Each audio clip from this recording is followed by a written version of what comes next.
Well, hello, and welcome to yet another exciting episode of Skeptics and Seekers. I'm your host, David the Skeptic, and I'm joined by my good friend, David Russell. You were out last week, and so I had to do a solo show. How you doing? I'm good, buddy. How are you? How was your Never. solo show? It was great. It was Nice. fantastic. In fact, it was one of the best shows ever. Yeah, you have the I mean, gift I'm for not going to gab. say that it was just because it was all me, but I mean, I was fabulous. Well, you have the gift for gab, my friend. I don't actually like talking to myself, but yeah, it was actually. I'm kind of glad that I had a chance to open up the can of worms in that way. And then Andrew and I did a supplemental, just a short hour-long supplemental to the solo show to open up even more cans of worms. And then the blog had technical difficulties for most of the week, so people couldn't comment. And so I think all of that is fixed now, and so the floodgates should be opened up again. So anyone listening who had trouble with Discuss, it's fixed, and we're back on track. So we're not going to spend too long. We're going to talk about my original blog post a little bit here because I didn't want to finish this series on marriage without having an actual conversation with someone who disagreed with me. So that said, and for the record, I did invite Mac Attack a couple of times. So I guess he was not uh, either able to do it or didn't get the message or wasn't interested in going on mic on this subject. I'm not sure what it was there, but I'm looking for some Christian feedback on this, and also some atheist pushback. For those people who don't think that atheists argue with me or that I don't argue with them, go to the board, skeptics and seekers squarespace.com. I have no problem with mixing it up with the people on my side. In fact, the most intelligent comments of disagreement that I get usually come from atheists. Christians, how about you change that this week? Send me some intelligent pushback, skeptics and seekers at gmail.com, or just leave a comment on the board, skeptics and seekers.squarespace.com. Russell, let's get into it. Both you and I are married, right? Right. Okay. Um, and I don't need to know any details about your marriage. I've been married more than once. I'll just put it that way. Um, don't know if that makes me an expert on marriage. The more you're married, the more expert you get. Not sure how that works, but let me just say that I don't believe that I have ever had a marriage that I would consider a failed marriage, even though they ended in divorce. I think divorce is a good thing. Um, it's it's a godsend, if I can use that terminology. Um, so I have a feeling that we might talk a little bit about divorce during the. Just so you know, in the supplemental show, Andrew and I spent quite a bit of time talking about divorce. This is one of the things that I didn't talk much about in the blog. And we also talked about children, the effects of raising children in marriage, in a bad marriage, and or a divorce, or different configurations of marriage where you can raise children. So these are things that we covered. And if you want more of that conversation, skepticsandseekers.squarespace.com. You can even find us on the YouTube channel, Skeptics and Seekers YouTube channel. Just look it up. It'll be there. So everything that I've done is in video form, in podcast form. You can subscribe to the podcast so that you don't miss anything. But if we don't discuss some issues that you think are important in this show, it's because there are two other shows where those things were discussed. And so I think today we'll probably focus most of our time on the blog post itself and give Russell a chance to respond to some of these things. Now, Russell, I'm guessing that you are a proponent of marriage. You think it's a good idea. Yes, absolutely. Okay. I what would you call someone who's not a proponent? An exponent? I don't, what kind of opponent? An An X-Man. opponent? I'm an Oh no. ex-man of marriage. I think it's a bad idea. So I don't like the institution at all. Um, as far as being married, I am married. I don't mind being married. I don't mind not being married. So being married to me is not different in the way I go about my life. There are some social and cultural reasons why I'm married, but What are none those? of them. What are those? Okay, Yeah, what are those? Yeah, yeah, just want that's to a know. fair question. But just want to say none of them have anything to do with me actually thinking the institution of marriage is worth spit, because I don't. I hate the institution of marriage, and most of the arguments about marriage, I think, would go away if we could do away with the idea that we needed to get married in the first place. So that said, cultural benefits of marriage, because it is so ingrained in people. I think this is one of these situations where religion has won the cultural battle. It's so culturally ingrained, there's no way to escape it. So that even atheists, even anti theists, feel a certain way about marriage. And I Breaking think up. they don't. I'm breaking up. You Okay. broke up pretty bad. Yeah. Okay. Yeah, I Yeah. can Just I go can see back it. just about 5 seconds. About 5 seconds. Yeah. Um, culturally, I think that Christians have won this particular battle. It's going to take a long time um, to undo what has been done in culture, because even atheists, even anti-theists, think almost Christianly when it comes to marriage. Um, and so there is a certain element where you're at a cultural disadvantage if you don't marry. Yeah. And Well, it here's yeah, go ahead. don't let me interrupt you. I mean, I know this is a conversation. I'm not going to make you just go too long, but I also want to get involved in this because you're saying, like the religious have won that battle. Yeah, And so you don't think that it's just like a natural thing that developed in culture over time without absolutely religious not. influence as well? Because I know other cultures have a form of the institution and they're not even religious at all. So they Right. have like companions that are there for life and they have their own institution or their own ceremony to celebrate that. And I think it's natural to humans. So could it be a natural thing? I mean, why does it have to be relegated to a religious institution from your point of view? Yeah, that's a fair question. I think that unions and partnerships are a natural thing, but marriage as we understand it today is not a natural thing. So if you want to talk about the thing that humans did naturally, I think the earliest types of domestic unions we had were what you might think of as line marriages.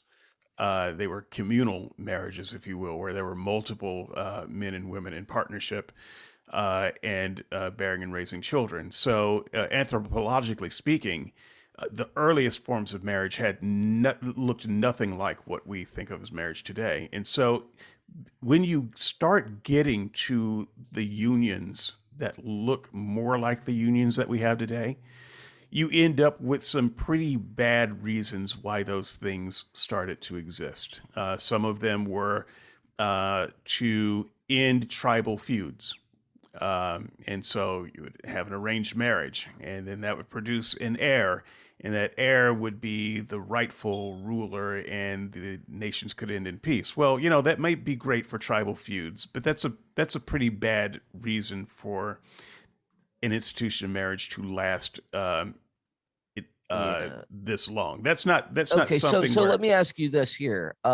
You said that, there's basically a village, right? Everybody was just being passed around and everybody was raising children. It takes a village, right? So uh where do you get that from? Where did you study that from? Where did you pick that up from? Because that's very interesting to me because I think from what I studied of marriage, and this was years ago, I went back all the way into, almost prehistoric times and there were probably about a mix of both of kind of what we see today. Obviously, there's a lot more ceremony to it today, but even among indigenous people that have not entered our world today, you can still observe that they have a ceremony and a lifelong mating uh, ritual that, they stay together, they raise their children, and you could see these in like different uh indigenous tribes that have not, like I said, uh who passed around. Andrew said who was passed around. Oh my god. Well, That's so interrupted. Yeah. I left Anyways, yeah. sources in the blog post. Oh, did So you? yeah. On So that any on that specifically? on that, yeah. So if Okay. anyone wants Cool. to look further at that, I left very I some didn't see your basic bibliography, sources. sir. Yeah. So I usually don't leave sources. Because most of what I say is usually pretty well known. But every now and then I'll leave a source so that people can look up for further studies. Not like it's exhaustive, but it gives you a starting point. So what we know about marriage, as far as marriages that look something similar to what we have, you might go back close to 4,000 years. But of course, humans have been around a lot longer than that, and so we can begin to trace. Marriage as we think of marriage today uh, to something relatively recent, and we can begin to wrap our minds around some of the reasons uh, that happened. But as far as monogamous, one man, one woman for life kind of marriage, that is not the oldest form of human union.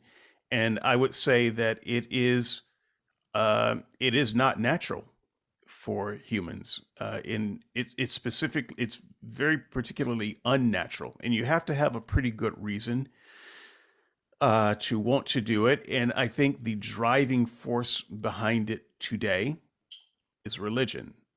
Now, uh, it it wasn't necessarily started with religion, but it's religion that perpetuates it. Um, and so I think if had it not been for religion, that simply wouldn't be the way we quote unquote married today. And you can see that throughout religious history, that people have always struggled with the idea of marriage. And even in the Jewish scripture times, you can see that, even though this is the quote unquote God who instituted one man, one woman for life, this God was clearly in favor of polygamy. Um, there's nothing about the Old Testament rulers that made you think that one man, one woman for life was the way they expected to live. Yeah, of course, So that can be argued on many fronts. That the Old Testament is descriptive versus prescriptive. We right, think it that doesn't matter whether you the say it's idea descriptive that versus God, prescriptive. the we think that God, always had intended one man and one woman, of course, but uh, due to our fallen nature and so forth, you see these kings, and you see them in their ugliness as well as their glory. So that's kind of like the idea behind it.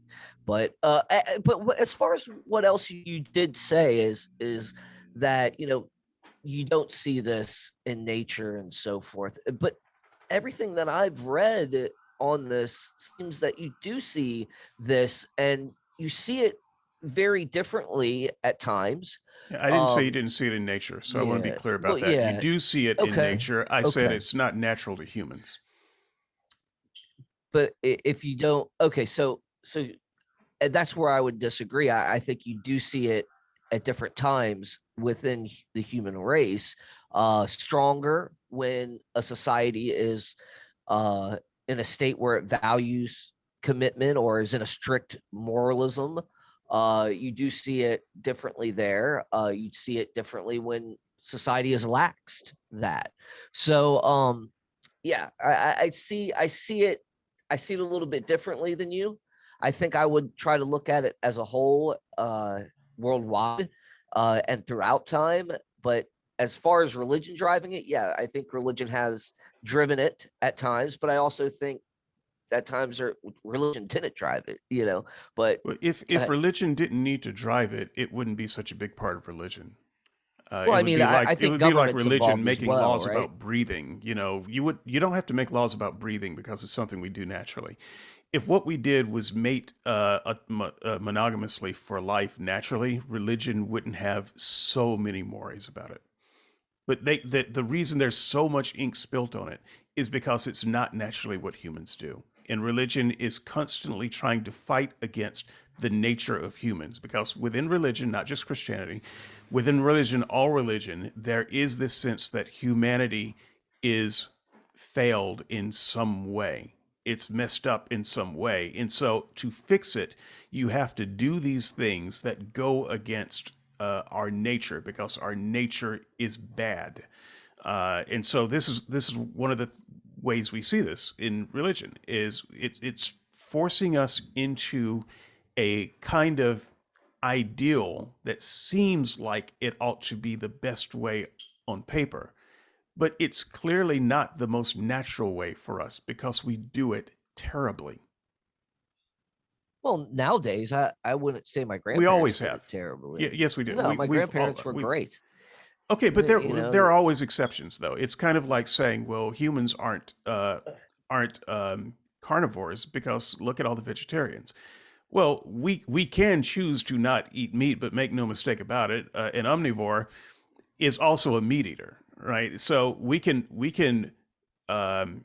suppress that part of our nature, but it is our nature. And so you can suppress the part of our nature that wants to be with more than one person in a lifetime. And some people do it, but that doesn't mean it comes naturally or easily. not always. It's a struggle more for people uh, at times, but I also think that I think what I said was true. That if you look back in society and stuff like that, you'll see there are times where the institution thrived, and there's times when it didn't. Okay. Yeah. So So I let's, mean, just a personal observation. I don't have the resources on hand for it, but sure. I mean, So look, I invite anyone who wants to challenge me to start with the sources that I've left. They're pretty rudimentary. They're not academic sources per se, but it'll get you started oh, in so some not reading. credible. All right. No, I'm just Well, thank you for letting me I'm, know I'm that teasing you. I'm unless teasing you. they're okay. So yeah, credible. Yeah, these were not QAnon sources. So for some Christians, they're not credible. WikiLeaks. No, uh, but by the way, I would take don't WikiLeaks mind David. sources. He's delirious because he's had his second vaccination today and he's out of it. So That's right. So people, if you're listening and you're worried, you cannot get the coronavirus from listening to me today. Which I'm pretty sure how that's how that works. unless you got the bad dose, then you're the first one to turn into a I Am Legend zombie. Well, look at what it did to my eye. So where where were we? I want to go back to something that you suggested earlier, and Andrew probably thought that I was going to let you get away with it, and I'm actually not. About the Old Testament being descriptive rather than prescriptive. And I would say that, having read the Old Testament, that's probably true to some degree. That said, it's not true to most of the degree. And the reason I say this is because people wrote things down and appended, thus saith the Lord, to it. So you can't just say, oh, well, that's not the Lord saying that. That's just how people thought of it. This is how liberals read the Bible, and people who have a more fundamentalist education very much disagree with this form of reading. By the way, I disagree with this form of reading too, for the record. Um, Once you append something with, thus saith the Lord, then this is masquerading at the very least as something that is prescriptive. And And where so does that's it how you say, have to "Thus read it. saith the Lord"? You can have 1,001 wives. I didn't see Well, that. well, Hey, I matter of fact, some of them had even more than that. I think but yeah. I So don't see that in there. I also left this in the blog. I think I may have quoted, and so people can read the blog for more. If you think that I'm being a little bit vague on the podcast, because I'm just not going to look up a bunch of things to talk about this, It's in the blog. I wrote it down. But This is about um, marriage anyway, so you're not right. So really one of the we're not examples, having a theological discussion. So right? Well, yeah. What does marriage have to do with theology? One of the examples would be we're like Old Testament. Come on. when David took, that's the Bible, right? When David took Bathsheba as a wife, um, and the prophet uh, came to him and speaking uh, directly from the Lord, saying to David, I gave you all of Solomon's wives, and I would have given you more. That's God. And so you can look at every other example and say, well, God just chose not to say anything about those situations, uh, but he was secretly against it. But in this case, God is proactively saying, no, I did this. So you can't you can say, well, but he didn't tell other people to go do it. But I think at that point you're just weaseling out of the cold hard fact that the Old Testament God had no problem with polygamy. Okay, I'd have to look at that scripture specifically and actually, you know, give it some thought on that. But I you got the king wrong anyway. It was Saul, not Solomon. But yeah, I'd have to look more into it Yeah, I to guess see Saul's what it wives. Yeah, says. Yeah, I'd have to see and see what it was meant by it all. I'd have to look into it. So I don't have it readily yeah. And available. if So, I'm not but mistaken, my whole Solomon had even idea, more wives. Solomon did. He was the one that I said is over 1,001, right? Yeah, and he was the wisest man on earth, supposedly. So David was a man after God's own heart. Um, the famous story of Jacob and Rachel, that great love story that doesn't often talk about Leah, the mother of half the tribes of Israel. Uh, God worked this story out through a man with two wives. Um, at no point in the Old Testament does God have a problem with polygamy. And so I don't think that you can just get away with saying, well, yeah, but that was descriptive, not prescriptive. No, God was involved um, here, and so I recognize that you might want to do some off mic reading and studying, but Yeah, those people absolutely. who are Christians and have been Christians for a long time um, know what I am I would talking have to about. look into that specific example. Yeah, and you're breaking up again, buddy. I don't know what's going on over there with Yeah, you. no, I can But I can see it, but we're yeah, just gonna so keep going as if we're gonna push through no, it. yeah, it's fine. It's fine. Yeah, I'd have to look at that more in detail to give you an answer, but what I know from what I've studied, I see more of the prescriptive or the descriptive, not the prescriptive nature of things, and God works even through sinful man. So I Right, see but that. this once Yes, again, God works through sinful men, but He doesn't work through them by sinning. And so you would have to say um, that if God wanted His pure, by the way, pure line of people, Israelites, to be truly pure, he could have said, no, Jacob, you may have Rachel and Leah as wives, but you can only have sex with one of these people. So culturally you have to take Leah, but otherwise you have to treat Rachel as your one wife. He did not do that.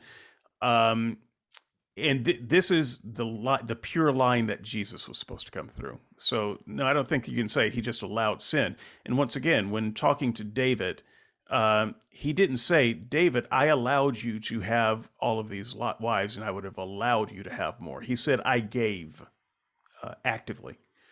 So this is God taking the credit for something, and if it is sin, um, then you have to say God is a sinner. And if you say then that polygamy is just a naturally worse form of marital arrangement than monogamy, then you have trouble with most of the God of the Old Testament and how he viewed relationships. Because not only did he allow for polygamy, he also allowed for something called concubines. And a concubine is just a glorified mistress.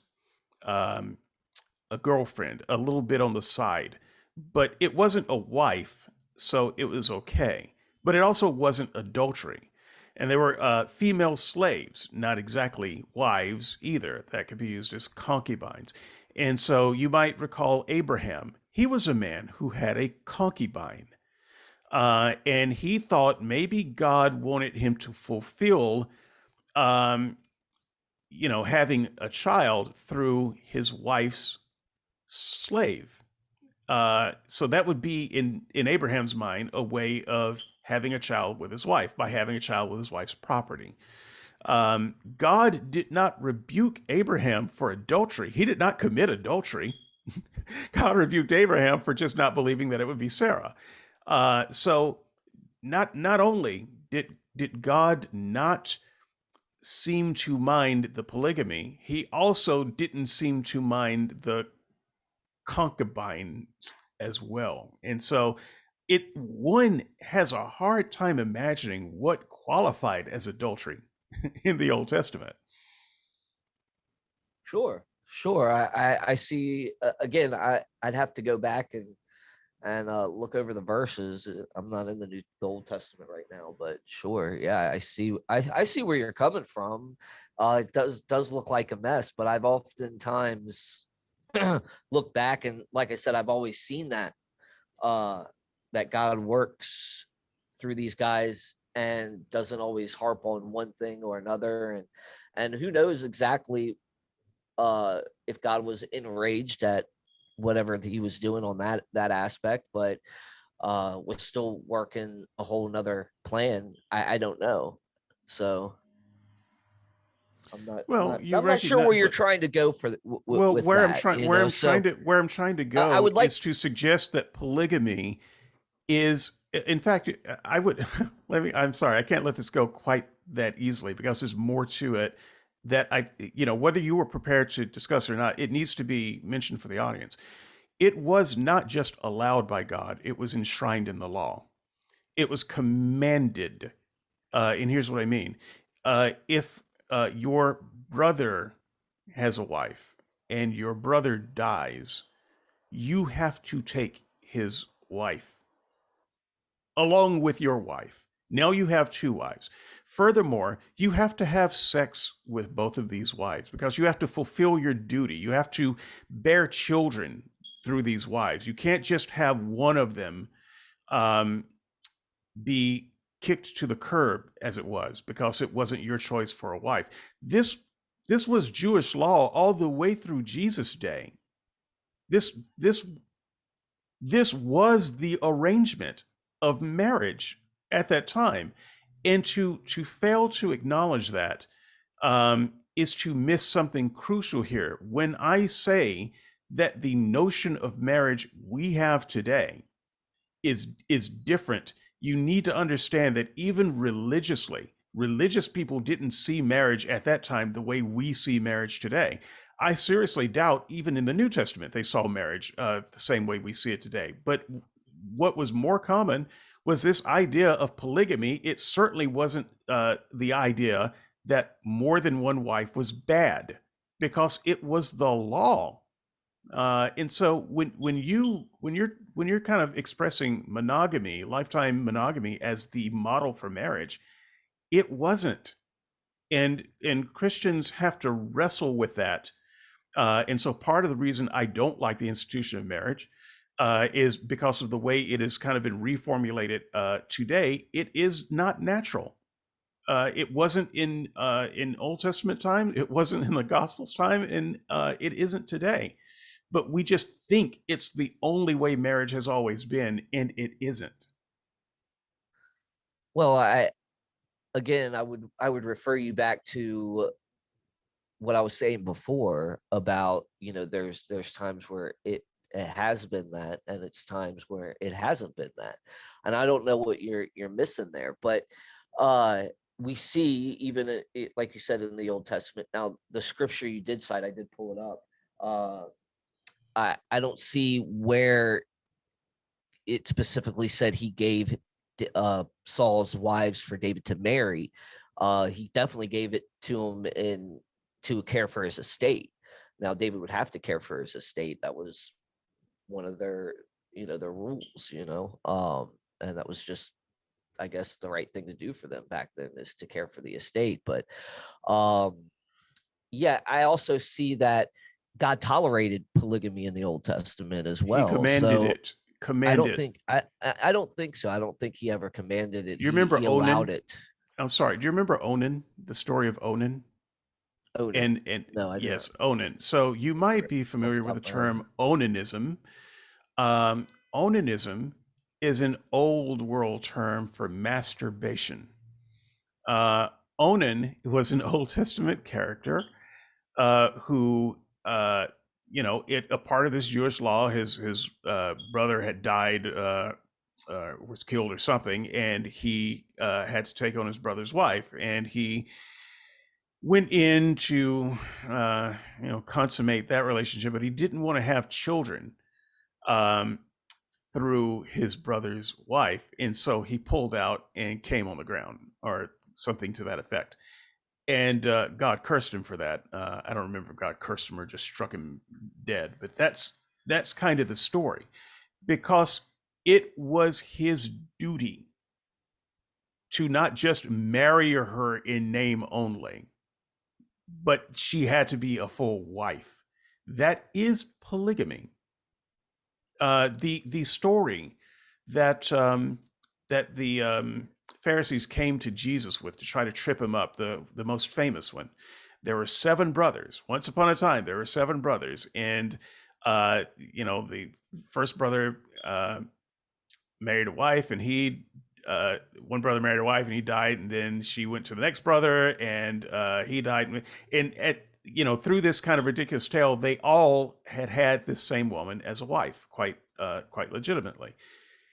But in that culture, all of these brothers may have had wives already.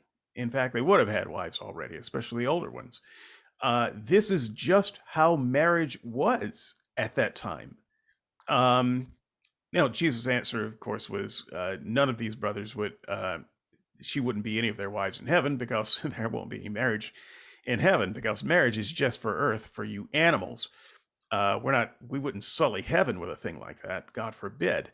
Um, but yeah, I'm mentioning all of these things so that it can at least strike something in your mind to realize that, religiously speaking, I am correct here. In that the more common view of marriage throughout most of the Bible was polygamy. Okay. Again, like I said, I'd have to look more into it. Obviously, you were prepared to go the polygamy route. I was not. So It's yeah, part of the like I said, blog. It's I in there. see. Yeah, I saw that it was, but like I said, I didn't get to prepare. So Yeah, it you may have just been wanted to further walk down, through but the it's blog. But it's in there. again, we see specific commands that forbid kings from marrying more than one wife. Deuteronomy 17:17. Um, and also in Leviticus 18:17, it forbids marrying a woman and her daughter, so that would be at odds with the stuff that you're talking about with David and Saul's wives. And I mean, you went through scriptures. I don't even know what scriptures you went through in the blog. I can't remember off the top of my head, but yeah, I mean, I don't I don't see that being the ideal, but I see it being tolerated. So yeah, that's what I would say there.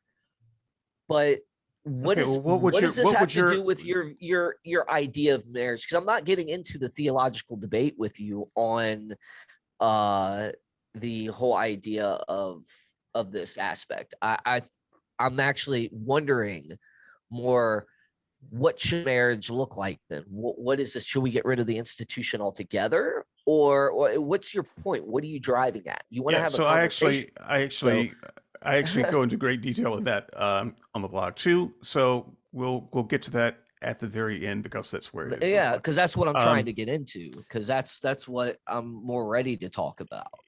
okay, well we will get there, but it's important to kind of lay a foundation down of why the institution of marriage we have right now is not I good. would just suggest to you, if you want to look into the Old Testament stuff, we could look into what different people have said about it over the years, as far as like Paul Copan mentioned some of it in his book. So I mean there's a lot there that we could get to, but I don't think that's what kind of like was driving your blog post to begin with.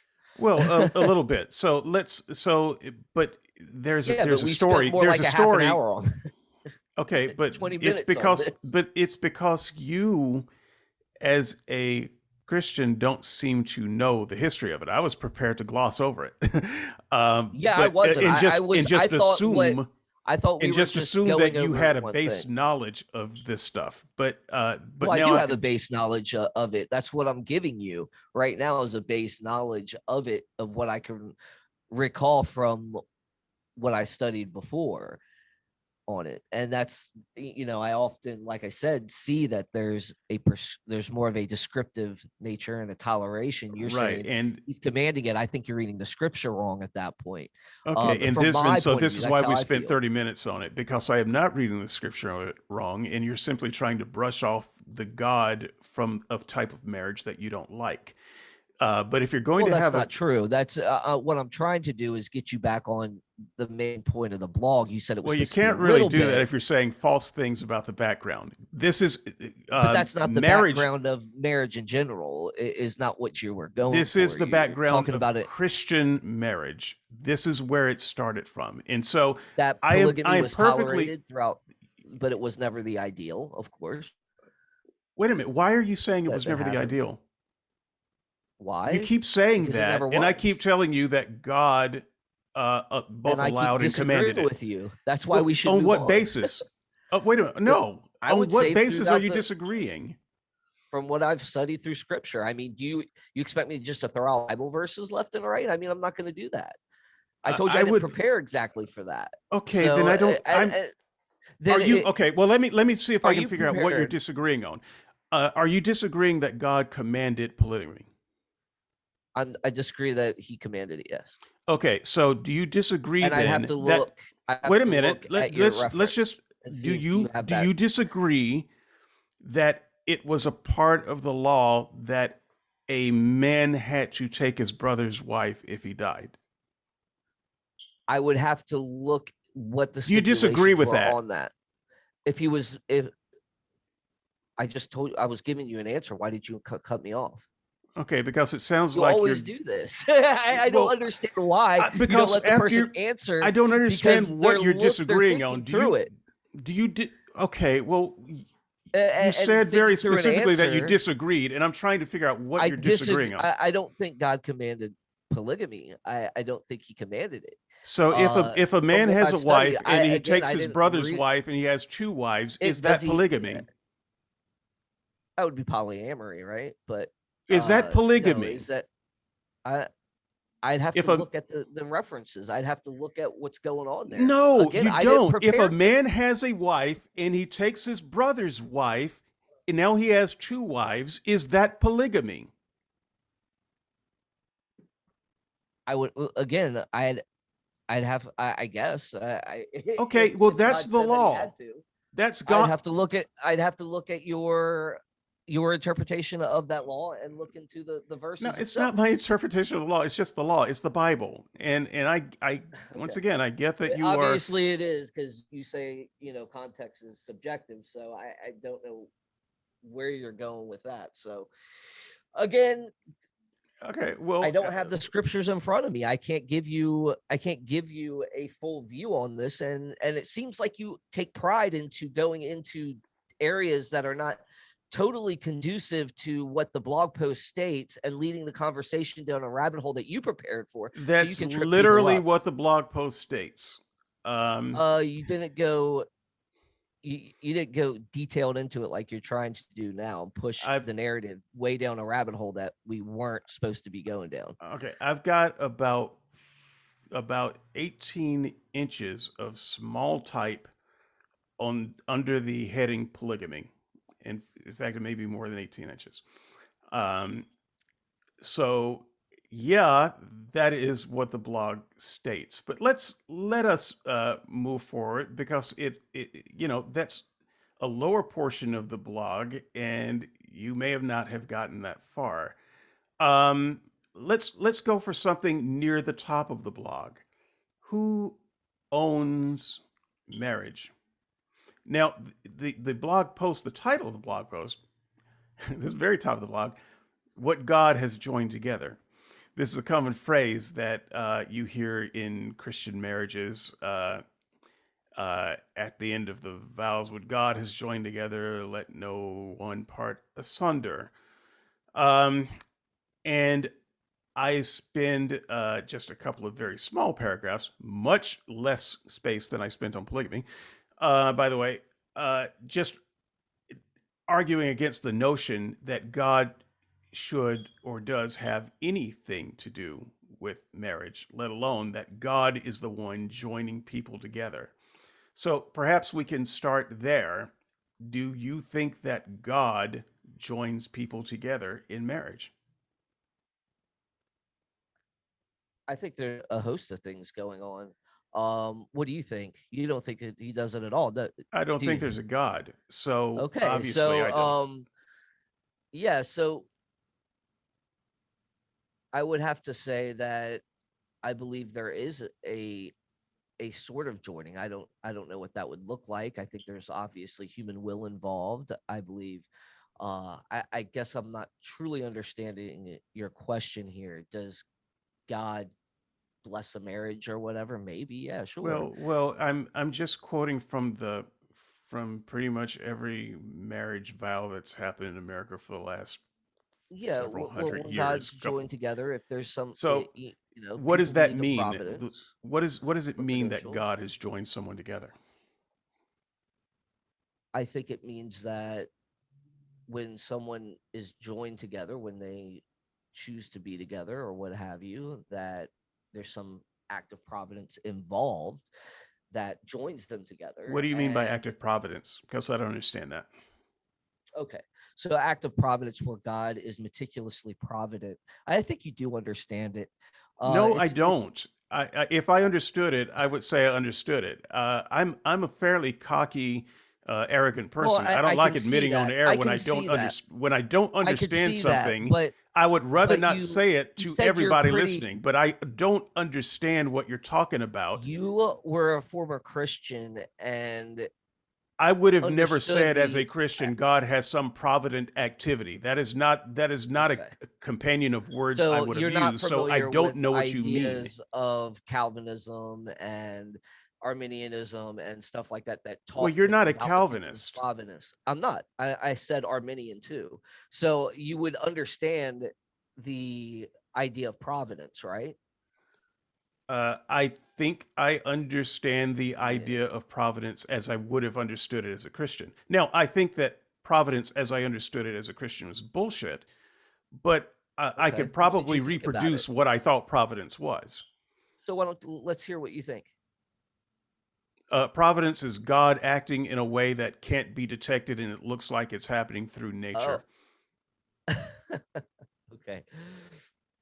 Well, I think that yeah, so as far as it concerns marriage, I think that, people obviously come together and I think that the joining of marriage is what the Bible's talking about that, when they come together and make those vows, that that's what that means. So I'm really not sure what you're trying to get at on I that. don't know what that means that God has joined people together.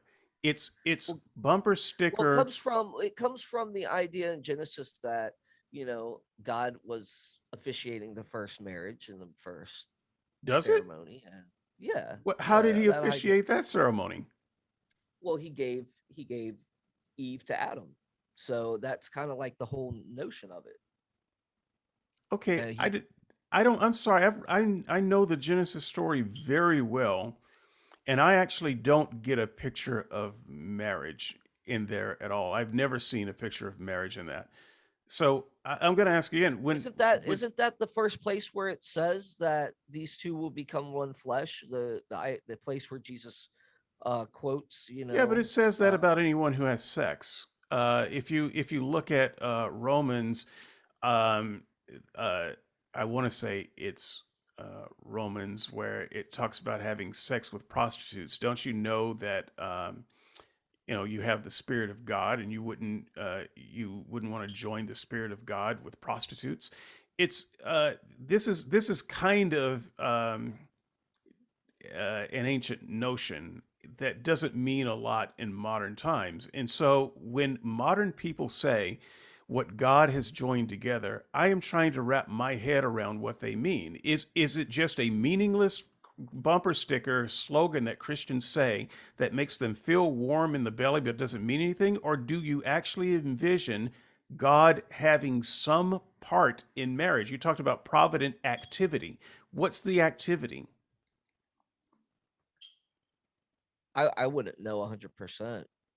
Okay, Um, well, I don't know at off all. the Yeah, I don't know either. I don't know what some people. I mean, there's people with different definitions of marriage, obviously, Well, I'm and there's trying to figure obvious out what God's how that. role is for even for a Christian. So I'm not a Christian. You are a Christian.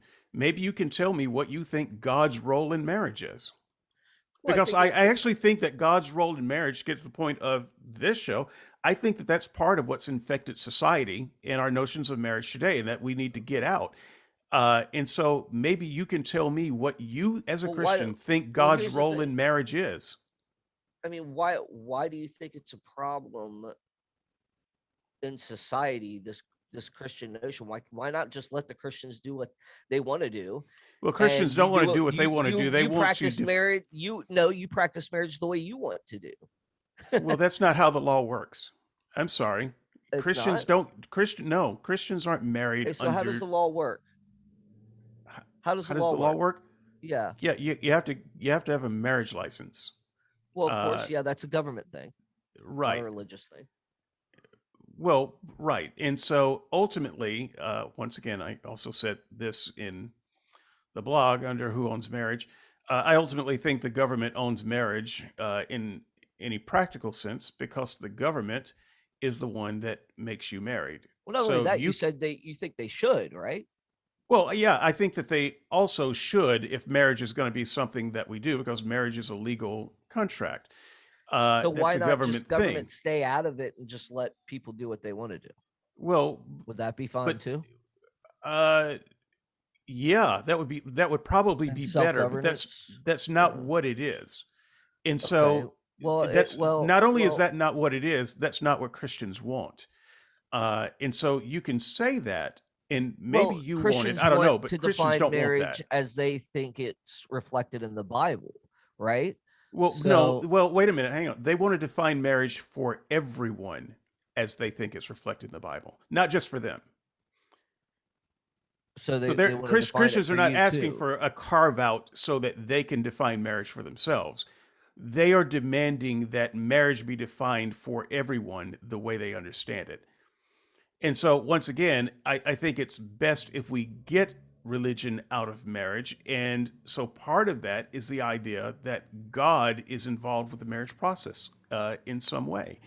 Um, and so, I am Personally, I asking, believe that. Of course, I believe that God does know ultimately what's going to happen. So I think from that's but kind of that like my idea of but knowing what's going to providence. happen doesn't mean that he And did something, right? I well, he mean, sets. I think he may have.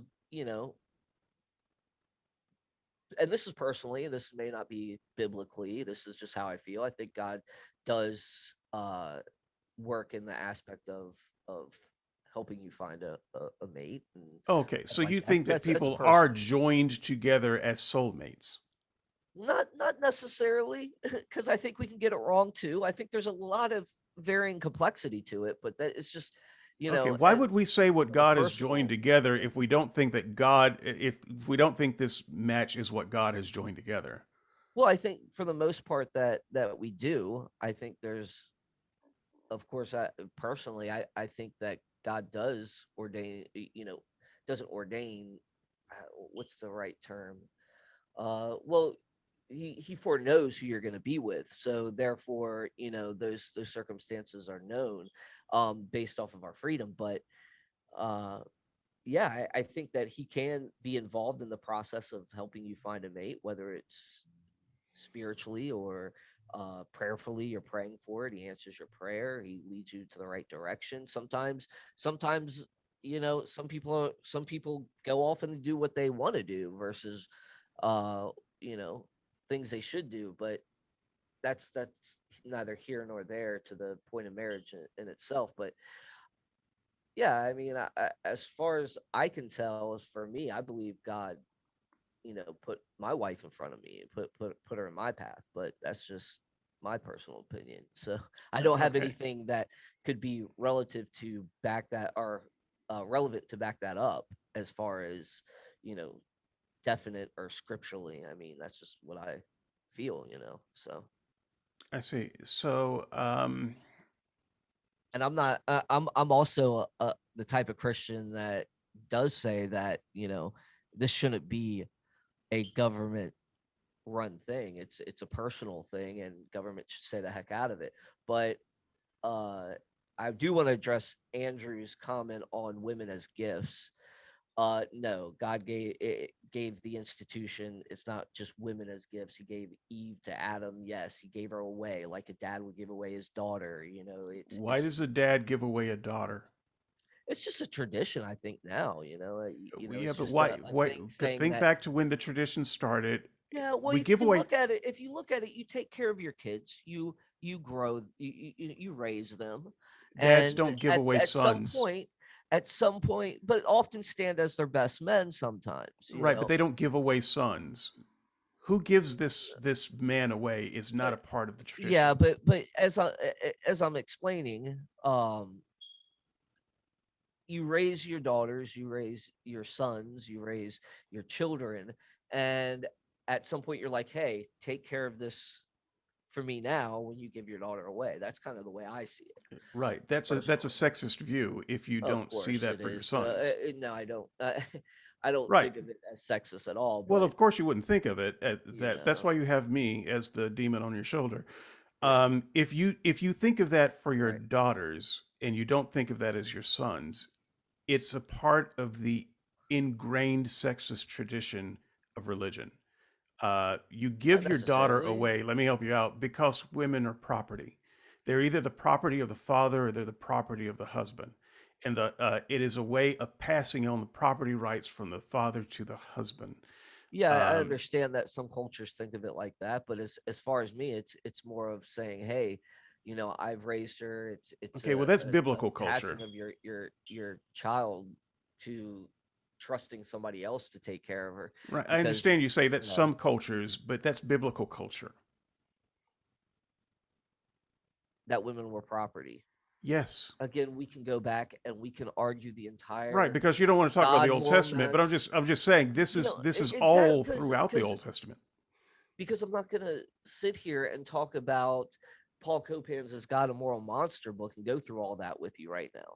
Where if you want to know what I think marriage is, I'm more than happy to tell you. But if you want to go back and try to get some gotcha moments because you prepared No, differently you're than the one me, who brought up the because whole you're leading the giving. conversation. You're the one So, who brought up the giving the daughter away thing, and and I I'm did just bring saying, that away, and I told you how I saw that, and it's not sexist the way I look at it. well, And how I come you do don't think, think of the same way for your sons? I never said I didn't. Okay, well, but it I'm was, just as much involved in my son's wedding as I would be in my daughter's wedding, yeah. Do you except think of it as I walk giving her your down the son aisle. away? The son doesn't walk down the aisle. Okay, Why I don't, not? because he doesn't. He's usually standing up at the top. Right. It's just the Have you way have you people. thought through any of these traditions at all? I This of is what course, I mean about but religion I having don't have a won. problem with it. You're the one that has a problem with it. You're making Well, the mountain out of a the molehill. Oh, reason you it's don't have a sexist. problem with it is because you've never thought about it. And Of course this I've is thought why about it, but I just this think it's foolish to give it the same credence I'm actually giving you as the you would. benefit of the doubt by saying that you haven't thought about it. Okay, that is not an insult in this case. You are only now coming face to face with some of the consequences of these ideas because you're having to face me with this, and you haven't considered what that means. The fact of the matter is, these traditions that you find so dear are come from a very barbaric, uh, ancient mindset that we as a society would be better off without. This is part and parcel of the problem with marriage. And this is, again, why I say religion has won the cultural battle because people do these things and say these things without ever thinking about how freaking horrible they really are. Mm. I don't think they are. I think you're way off the rails on that one. I don't think that some of these things are as you portray them. But if that's how you feel about it, I can't change you on that. So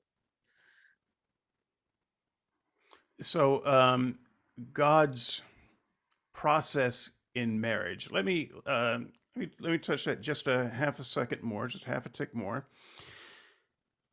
Um, I cannot imagine what God's process in marriage would be, even as a Christian.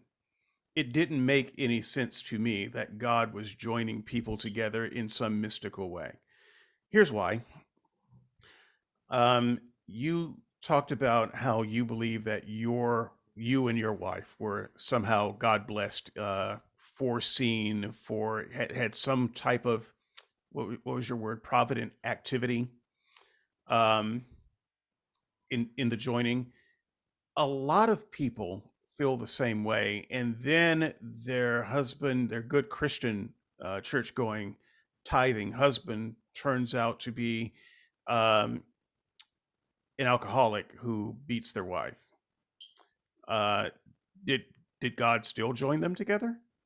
Um, well, the preacher must have thought so because he said so.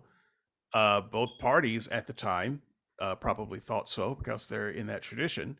But after the fact, you can look at the nightmare situation and then say, well, maybe God didn't join these together. So the only way you can actually tell if God had some provident action in marriage is to see how it turns out. It's a post hoc rationalization where you're kind of giving God credit for something that turned out well. But if it turns out badly, then you could say, oh, well, that wasn't God. I think that is a fallacious form of thinking, or and I thought or so even as a maybe Christian. or maybe God did join them together, but their free actions and their freedom took them down a bad path, and they Well, started but choosing wrong, and they started beating their You wife, said that God and then sees everything from the beginning to the end. He sees the future, right? So he knows that he that person is foreknows. going to be an Yeah. alcoholic wife beater. Well, he foreknows things that are going to happen, absolutely, but it's Okay, so based would God join they're together free, one they're a godly free. woman You're with an still alcoholic free. wife beater? You're still free to make your decision and become an alcoholic that ends up Right, beating his wife. right. Would So God yeah, if join some those the people guy goes together? in marriage, yeah, absolutely. God would join together a good godly woman Oh with my an gosh, here you alcoholic go, wife beater. spinning the whole Well, narrative. that's the question I No, asked. it's Let me ask not, the question because you again. got okay. No, Would no, no, God no, no, no, join no, those no, no, no, people no. together? I'm telling you, God may have joined two people together, and the person ends up through his freedom going wrong, and ends up beating his wife. I yeah, I don't see where somebody's freedom is in question here. Okay, I so this is what I'm trying to understand. I'm not trying to beat you up, but you're saying things that fundamentally don't make any sense to me. You're saying that God sees through time and knows what's going to happen. So he knows that this guy in our hypothetical situation is an alcoholic wife beater that just hasn't started drinking yet. But he decides that this is this woman's soulmate. I'm joining you with this person. And if they exercise their free will and do the thing that I know they're going to do anyway, then that's not on me. Why did Well, he if join them together? in the first place, if he knew that they were Yes. going to go wrong, Yes. that's a good question. Totally sympathize with it, but uh, that has to do with the problem of evil, man, and what happens when these things uh occur when someone does go wrong. Um, People make free choices to do things. God doesn't necessarily stop them. He lets them have their freedom. So I don't understand. Okay. Yeah, I think that's enough on that one for people to get a sense. Narrowing it down here. So we talked about owning marriage a little bit. Now, I just want to make sure I understand your position because if I do, it runs counter to the church's position as a whole, as I understand the church's position, which is to say that you think that marriage should be a non institution that's simply decided between the people who want to join together and that no overarching institution should define what it is and its parameters. Is that correct? Rephrase that. You're saying that there should be no official institution of marriage that's overseen by any particular body. On a government level, I don't think that On an it shouldn't. institutional level, just for On a the government being one institution, you're saying the church shouldn't do it, the government shouldn't do it, no institution No, I'm should do saying it. the church couldn't do it, not but to people that want to go through the church, I believe that people have freedom to Okay, so you're do what saying they want. institutionally that any institution should be able to do it. Well, yeah, well, uh, not necessarily. I don't think I I'm relating that to law and so forth. I don't know what you're trying to get Well, at. does the church get to make law? No, Okay, marriage would be a matter of law, would it not? mm, no, I Okay, don't so if understand that. marriage is not a matter of Uh, law, then it sounds like what you're saying is that any institution or organization ought to be able to make its own rules about marriage for its consenting members. I would say that the institution of marriage, as we see it, uh, is probably best done in a free society by other institutions that aren't mandated to force everybody under the same covering. Okay, that sounds like you're restating what I'm saying from a different. Is it? Uh, Okay. yeah, Yeah, it's so maybe I just I'm there's just a disconnect, I think.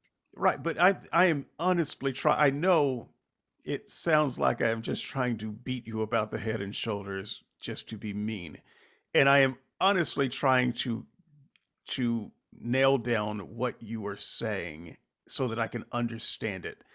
Um, and it feels like nailing down Jello sometimes. By the way, who tries to nail down Jello? That's stupid. Um, Obviously you do because you thought of it. well, yeah, I do, and All one day I'm going to succeed. right. Um, if you froze the Jello, anyway, we'll experiment with that. So you believe that the church should be able to regulate marriage for religious people. Is that an accurate statement? In a nutshell, yeah. Okay. So when I say the church, that's a pretty big word. Uh, do you mean the Catholic Church, or do you mean every local congregation or every denominational organization? Who exactly in this religious thing is regulating marriage, and for what group of people? Well, I think it comes down to congregational. I mean, you go to a church and you can you can ask your pastor to officiate.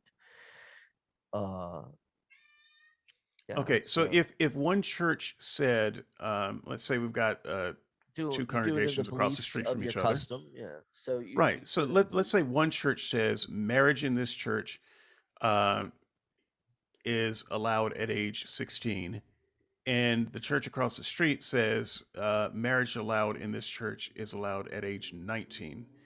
Um, would that just be how that works? If you go to this church, you can be married at 16. If you go to that church, you can be married at 19. Is that the kind of thing? Because this is part of regulating marriage. Well, yeah. I mean, there's obviously ages of consent and so forth that I think that would be natural to that. So yeah, I would say Do you that there think the has to church should be be able to regulate adults to age of get. consent? Well, yeah. Well, no. Oh, no, no, no, no, no. Okay, Not all right. just the church. I think that it can be involved, and I think that most places are involved in that, or most institutions are involved. But you're right. There are some that have those ideas that people should be able to marry children and But you stuff would like agree that that. age of consent is a government thing. Yeah. Okay, so then I'm just trying to narrow it down to something that the church would be regulating. So let's say Church A says that only a man and a woman uh, of minimum 18 years old can marry, and Church B says no, a woman and a woman who are 18 can marry. Um, should Is that okay? For so the members who think, well, no, I think only heterosexuals should marry. They should just go to church A, and then people who want to do same sex marriage, they can go to church B. Would you be okay with that? If Church B was exercising their beliefs and their freedoms to do so, then yeah. Yeah. Okay. All right. We're getting somewhere, I think. So I Well, think I I understand. was prepared to go this route the whole freaking show, but you decided to spend 20 hours on other things that I wasn't ready for. I wrote the blog like And two you and a did it half on weeks purpose. That's ago, why you man. had a snide grin on your face. No, I do. I give you the blog posts like you've had a long time for this. So I No, you gave me a blog post when you know that I told you how busy I was and I couldn't prepare totally right, but for it. this once So I again, this thought you is would actually be nice and say, "Okay, well, let me ask you what you I have am nice prepared by for." talking about the things on the blog. These are the things in the post. People who you can look at the blog, you can skim it. These are all the things in it. And in fact, I'm trying to get to some place where you are prepared, but I also have a responsibility of laying down the foundation if I'm going to make an argument at all. Um, and the foundation is there. And if you're going to Yeah, argue with the foundation, if you wanna do that from now on, let's discuss. Okay, let's discuss a format of how we're gonna talk, so I can come in prepared. Because sure. Well, if I'm if you're just going to reading a argue, blog post, I think that you're gonna talk about some of the things that are just from that blog post alone, not laying out an entire debate and argument foundation and stuff right, like but that. everything that I've said is in the blog posts right now. So I have not actually gone outside the blog posts. The things that I did in the other two podcasts are outside of blog posts, and I did them out. So I'm not even talking about those things.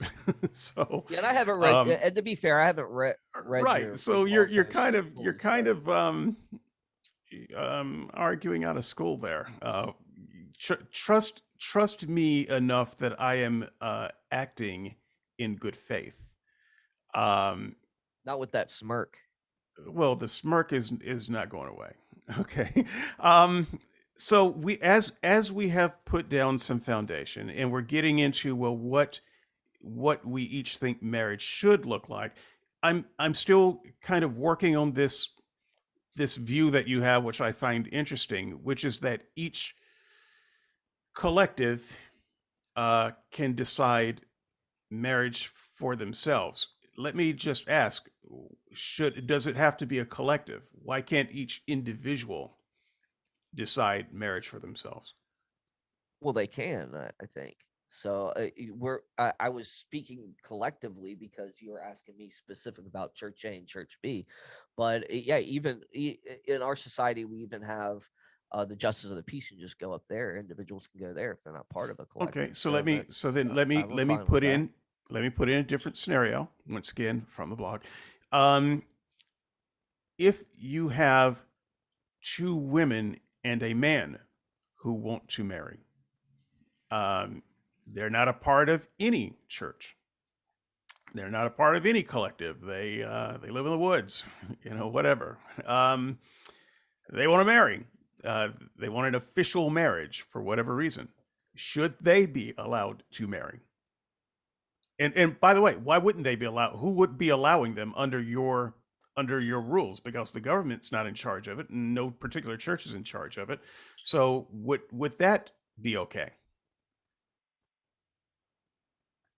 I think so. There's kind of a two ways I look at this. Okay, if I'm gonna live in a free society where there's limited government, um, is there a reason for regulating and putting caps on the definition of marriage and so forth? I think that part of me wants to say the government needs to stay out of it, and if two people go up to a courthouse, then and a couple of three, then part of me wants to say, yeah, they should be able to have that freedom. However, I also think that there's some common sense stuff that we'd have to look into as far as are the effects of this infringing on different parts of society as a whole. Does their relationship damage society in any other ways? And that has been looked into, and I guess that's why there's some laws against polyamory. Uh, but I wouldn't know them, and I wouldn't know the history behind them. So I can't say it's fully okay for polyamory or polygamy. Um, so I wouldn't I don't know because I Okay, don't so would it be have. fair to say that without some greater societal pressure or mandate, you would be in favor of it? I'm not in favor of it because I disagree with the lifestyle You would be in biblically. favor of But that as far as being them being able marriage. to do that in a free society, being able to do what they want and choose the way they want, I would say I would have to be, because they'd also have to respect my ability to get married to my Okay. wife So and be one more question in monogamous. that line. I hear where you're going. I agree with you there. But now the problem I have is in your framing of this, you keep saying go to a courthouse. And I'm wondering why anyone would need to go to a courthouse Well, if it's just I'm just using it as a reference point. To okay. me, you shouldn't even have to do that. If you want to, if you just want to have your own ceremony, you should be allowed to. You can have it in your backyard. I mean, a couple of our friends got married in our backyard when I was growing up. Yeah. So would So you agree? Would you then let me take it a little bit further? Would you agree to people drawing up different terms for marriage? Right now, we assume that marriage is a forever commitment. I contend that humans aren't good at forever commitments. So, what if humans said, people start getting the 7 year itch. So, what if we did a 7 year marriage term? And then we wouldn't need to divorce after 7 years. And marriage would just devolve. We have a 7 year marriage. Would you be in favor of that? say that one more time. I was reading the chat. Yeah, that's and feel free It to tell happens. me whatever is going on in the chat because Yeah. I'm not always It looking at the said, chat. "What is wrong with the left style?" So I didn't really understand that, my friend. Uh, who said?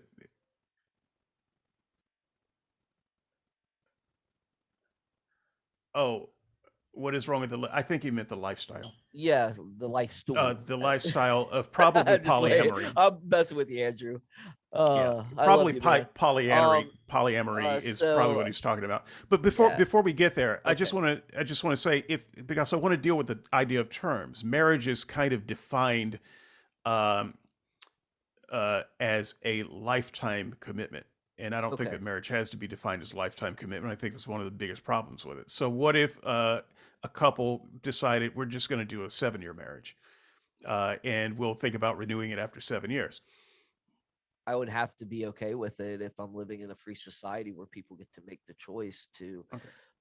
marry. So So, you despite know, all of the fireworks from the first, from the best part of the show, we ultimately agree on this. So, I'm not entirely sure how much of the last part of oh, my document I'm going to get this is to. what I was trying to get to because in your blog post, you're just like, there should be this, this, this, and this. So I was like, isn't he kind of making his own rules here to begin Yes, with? I am making my own rules as hegemon of the universe, but I am not hegemon of the universe, so I don't get to do that. The rules are based on if the government is going to oversee marriage, then we have to set marriage up as the best possible arrangement uh, that does the least harm to people. So, how can we do that? How could we change marriage so that it's better for people? One of the things that I would have changed is the age limit for marriage. Forget 16, as it is in some states, or even 18. I'd go 25. And I'd say if you want to marry before 25, there are certain exceptions I would make. But why do I say 25? Because we know universally, this is not in doubt. This is spheroid ovoid shaped Earth universally know that the human brain is not fully formed until around 25. Sometimes it's 24, sometimes it's 26, 25's a rough average. And that is not in question. And so, for something as serious and quote unquote forever as marriage, no one should be allowed to enter that kind of contract until they are fully formed. Okay. Here's something that I would ask you. Um,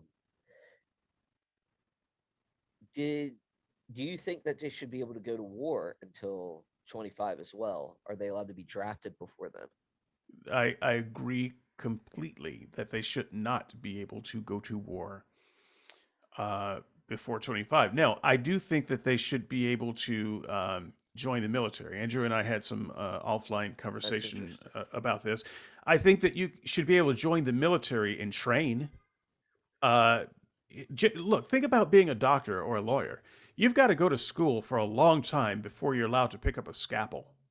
Yeah. And but with the military, you can go to boot camp for 6 weeks and get shipped off to your death.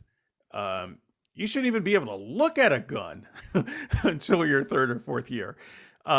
So yeah, I do think that there it makes sense to be able to join the military and study, like in college, like for a profession, and then uh, make a decision after that point if you want to uh, then fight or not after your brain is formed. But yeah, I would say that it's immoral to draft kids to fight your wars. Yeah. Yeah, I would agree. Well, that wasn't interesting at all. Um, I mean, I was just generally asking what your thoughts were on that too. If okay, let there's me see if I can any stir up some controversy. inconsistency of thought there on Yeah, that. I do think that people should be allowed to drink before 18. So I will give you that. And Oh, to be clear to the audience, I am a teetotaler. I have always been a teetotaler. I have never been a drinker, and sometimes that can put you at a disadvantage in social situations. But that's fine. I'm not a social drinker. I'm not any kind of drinker. The only alcoholic beverage I ever drink is Nyquil, which is what I have always said is the best part of having a cold because it's delicious. Um, that said, I don't. believe that beer is necessarily a social ill. I think that the way we treat alcohol in our society is a social ill. So in places in Europe, uh, kids learn to drink beer and wine in their single digit age. It's not a thing. Um, you don't get kids drunk, but they can drink. They can drink a watered down beer, and it's not a bad thing. It becomes a bad thing when it becomes this cultural taboo, and when beer becomes synonymous with having a good time, as it is in our culture. I think it becomes a bad thing. It becomes a cultural ill. So I think that if we changed certain things about the way culture treats alcohol, there's no reason that one can't drink an alcoholic beverage when they're 12, let alone 18. Yeah, I would probably go a little bit over that. I'd probably go probably 16 on that idea. And I think you're right. If we do change some of the uh, taboos that we've come away with, I think that yeah, we could go a better route on that. I think we could improve things. What if we Uh, compromised on this law and said you couldn't buy it independently until you're 16, but at home with parents at a party, if they want to serve you a beer at a football game when you're 12, knock yourself out. Here, I would never do that with my 12-year-olds. So if I had, when my kids were 12, Right. maybe when they're 16, 17, that was kind of the age I started trying stuff like that. But you really have to judge the maturity level of your kids. I think a good law that would kind of balance that would be uh a, uh an age of maybe 16. Sure. Well, So look, I think part of that it, would be a part of this safe culture, space. Yeah, and of I think that absolutely. 16 is a good first step. But once again, if the reason I think younger is okay is because other cultures do it younger, and they don't have nearly the problem that we do. And so Yeah. Well, when my you're friends were first, Swedish. My friends were Swedish, and I Mhm. was really shocked when his mom, of course I was a lot younger. He was 16. I was probably around 12. Yeah, And I was shocked that his mother was letting him drink a beer and it was just totally normal for them. And I was like, yeah, wow, okay. Yeah, but their law was 16, so they're right. But I under don't know parental anyone that was supervision, under 12, you know. That's yeah, but they're I think 12-year-olds maybe because you never had a 12-year-old. I don't I've know. been 12, if that counts for anything. Yeah, it does to an extent, but then again, you might be a little different than other 12-year-olds. You got to kind of gauge that with yourself as well, and I think that's part of a parenting process as well. Is you have a 12-year-old, your 12-year-old, you compare it to yourself and what you've learned over the years. So Yeah. I don't know. Well, I had beer when I was 12. Like I said, I've never been a drinker, but I had this uncle, um, and he was the bad uncle. He's the one that gave us our first taste of beer and also let us shoot a gun. And so when I loved that man. Anyway, I love yeah, the shooting first guns myself, but that's just me. first time I had you like guns, you say? I do. I love shooting guns, man. Okay. Absolutely. Hey, Yeah. Andrew. I don't know if you're still there.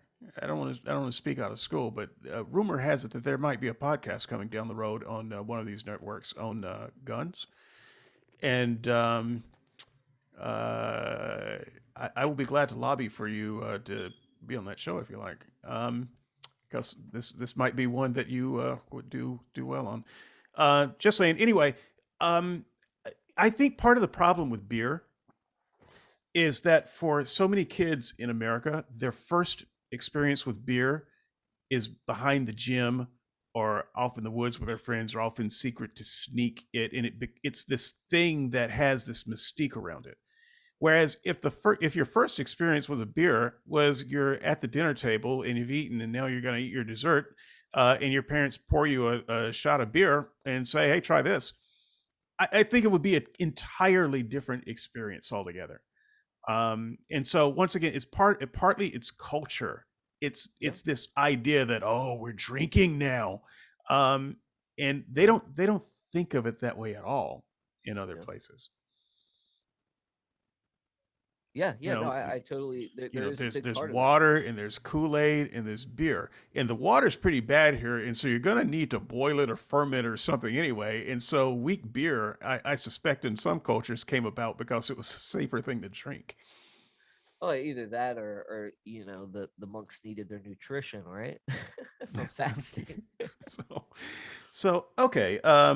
Yeah, marriage, age. Did you have anything else on age of consent? I think that Andrew mentioned something No, about I, that. I Any think we talked about that. I think we covered yeah. that.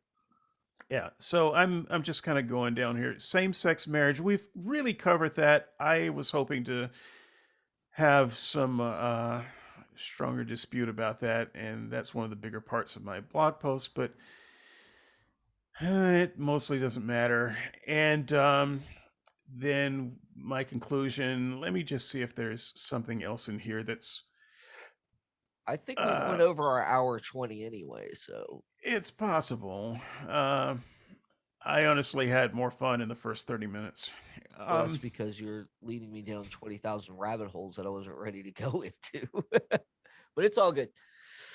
so one other thing in here, the certificate, the independence of people who are getting married. So to me, it's not just about consent; it's about people not getting locked into dangerous situations where they are codependent.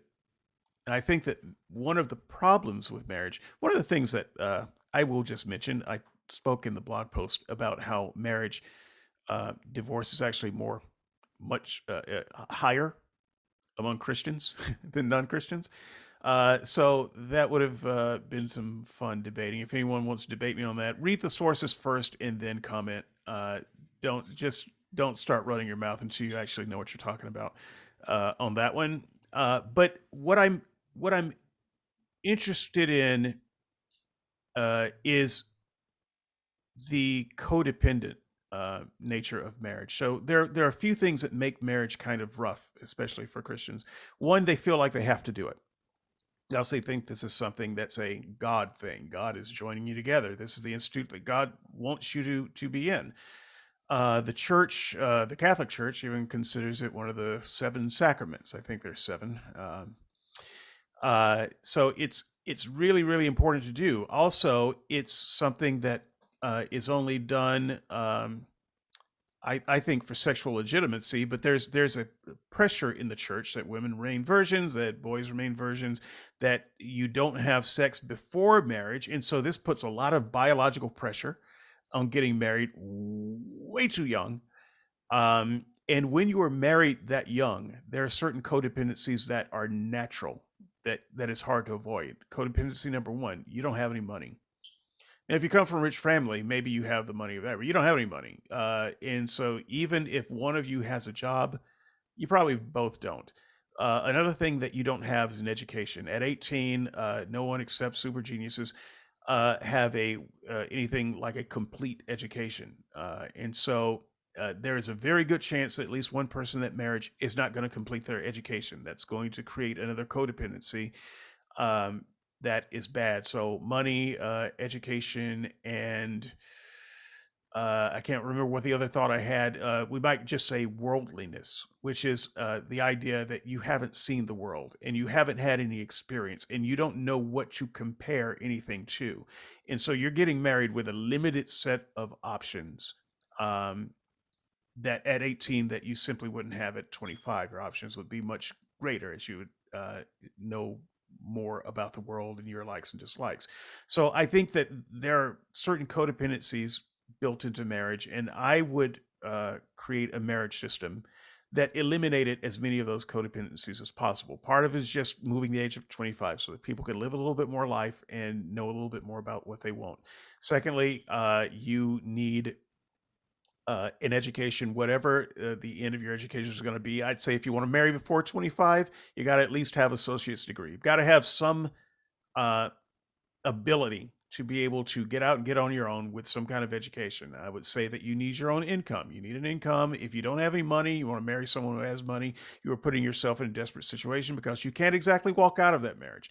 So there are some things that I would do to try to eliminate codependencies in marriage if the state has to be involved in setting up marriage. Do you have anything to say about that part? Well, yeah, not much, but I would I would probably think that you're putting up too many. You're getting the government involved too much. Like, but from your point of view, if the state is the sole proprietor of marriage and it's not the individual, yeah, I see what you're saying, and I understand there has to be some sort of level of involvement. I would probably back off some of those a little bit. I would probably say, I mean, you said 25. I don't know if I'd go that route. I do like that, education is a priority. I think that's a good thought, even though it never happens that way in a lot of situations. It's a good thought. Uh, I would hope you'd raise your kid like that, but I don't think I would be for a government having that much control. Yeah, well, So yeah, so what I would do as a government, though, is I would say you can do any arrangement you want, but if you want a government blessed marriage, these are the parts of it. and But I you and don't I have see to have that. a government blessed marriage. Yeah, yeah, yeah, that's true. You really don't. Okay. Just like yeah, I don't need a certificate from the state to say that I'm married to my wife. I don't think I need that. But Yeah. Oh, according to my taxes, I have to, I right. guess, right? Right. And that is completely And artificial. that's That's an and artificial these thing are that doesn't have to be.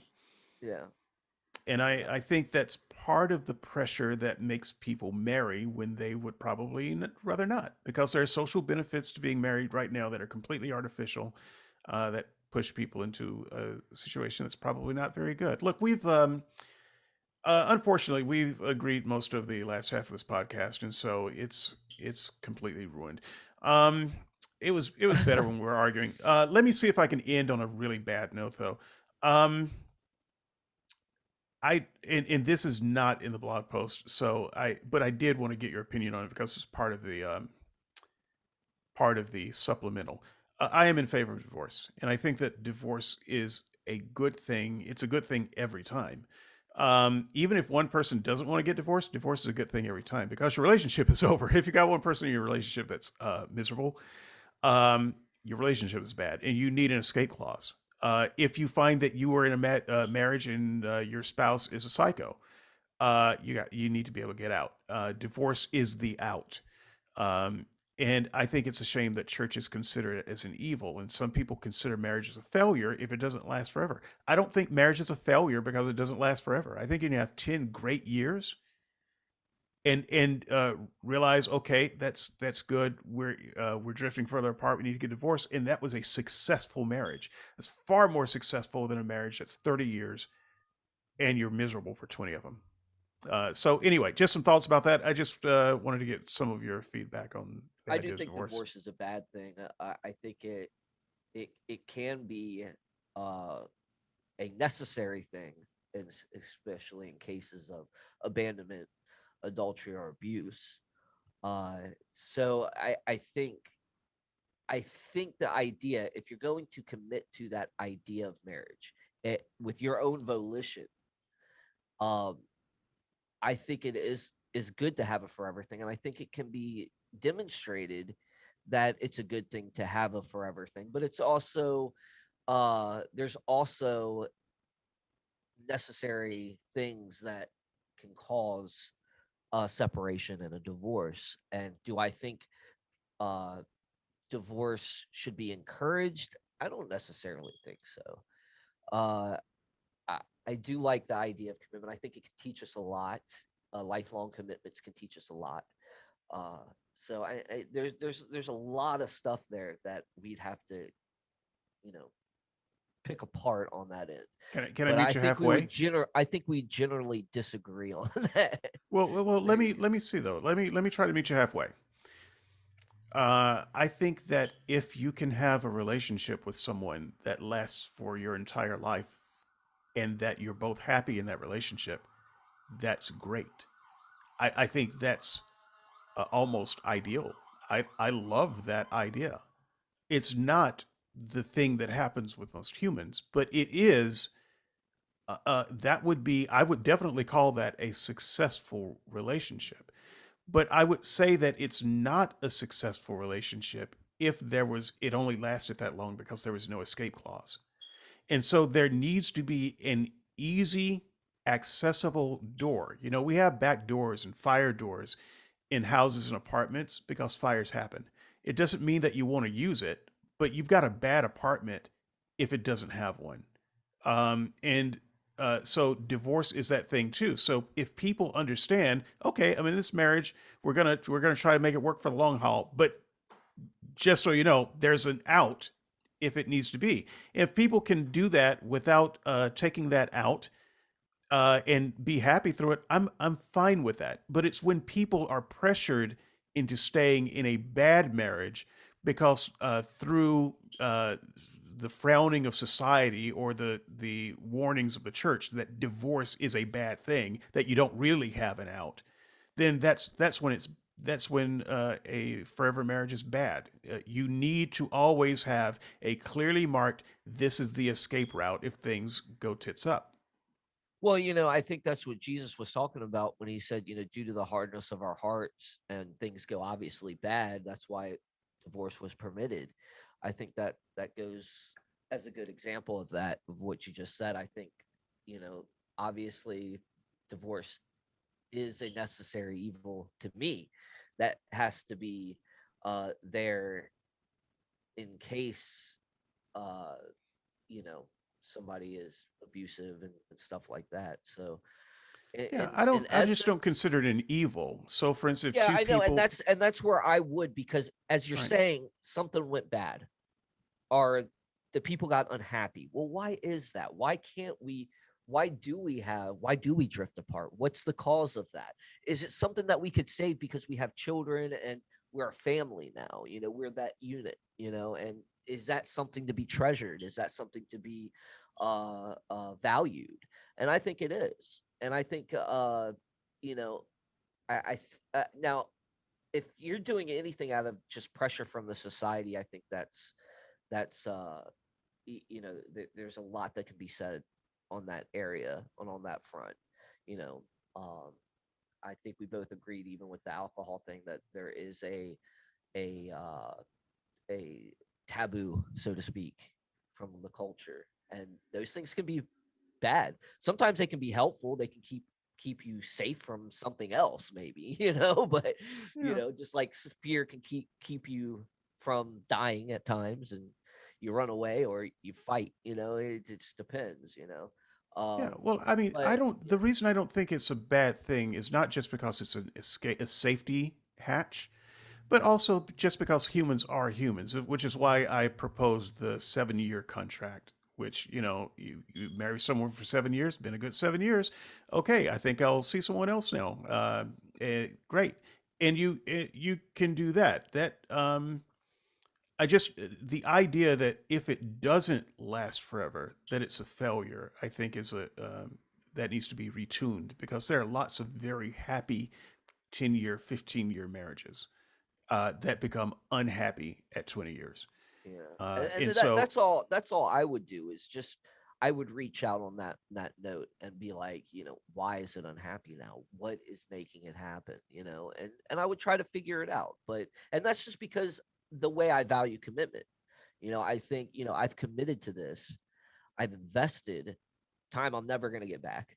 you know, and I wanna see why we're unhappy. but you Is don't there need to get it something I'm back. doing?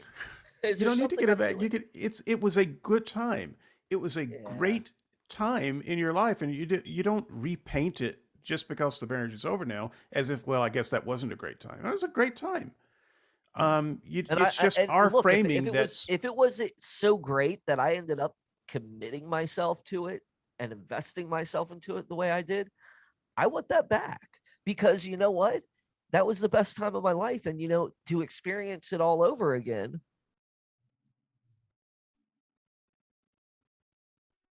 Well, I would on that fight to happy keep it. I note, mean, that's just me. on that happy note, look, we got You a. got froze up, bud. Did I froze up? Oh, okay.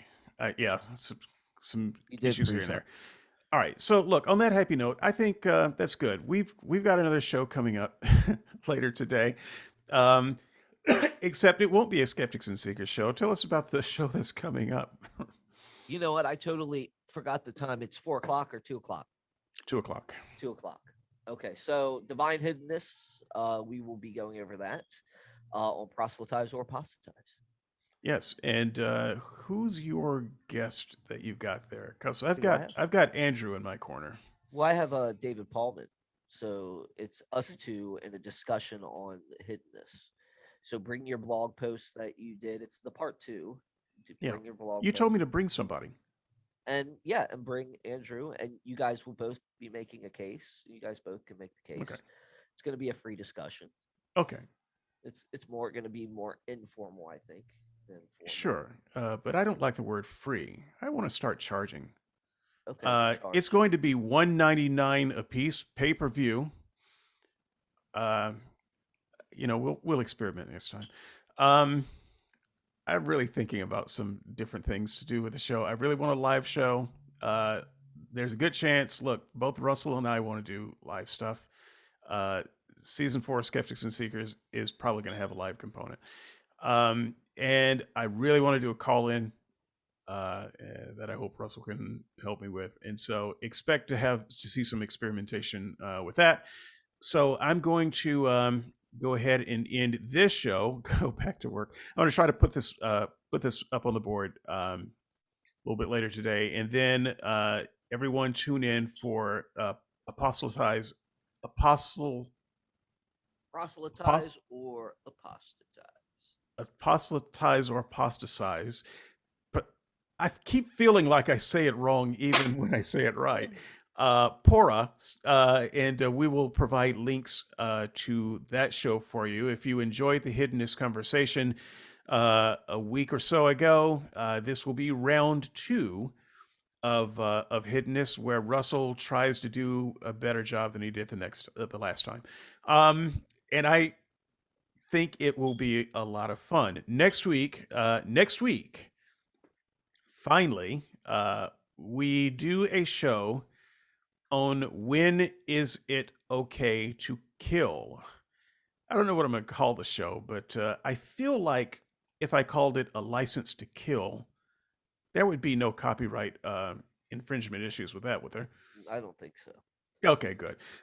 So next week, it's a topic that I've been thinking about for a while. I hope that Dale joins us in the comments because it's a topic that he has some very interesting things to say about. But we're going to look at the subject of killing. That will be a one. Actually, that is not going to be a one-off show. That will probably be a 3-part show. Russell and I will do the first part of that, and there's going to be some discussion on abortion in that. Expect it.